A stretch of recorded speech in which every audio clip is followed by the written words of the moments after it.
আজকে জানো আমরা কি করছি? আজকে আমরা দু বোন প্ল্যান করলাম যে তেঁতুল খাবো। মায়ের কাছে যে বললাম মা তেঁতুল খাবো, মা শুনলোই না। তারপরে আমরা চিনি লবণ দিয়ে মাখিয়ে এই বিকালবেলায় ফ্যানের নিচে বসে বসে আর খুব মজা করে আরাম করে খাচ্ছি। দেখো দেখো কত মজাদার। তেঁতুলটা কিন্তু ভীষণ মজা খেতে। তোমাদেরও কি খেতে ইচ্ছে করে আমাদের মতন? আর তোমরা যদি এখনই খেতে চাও আমাদের কাছে চলে এসো, আর যদি পরে খেতে চাও তাহলে আমাদের মতো চুপি চুপি করে বানিয়ে খেয়ে নাও। আর আজকে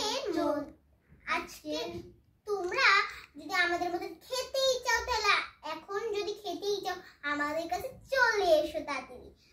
আমরা একসাথে বন্ধুরা মিলে একসাথে খেয়ে নিই তেঁতুলটা, অনেক ভীষণ মজা হয়েছে।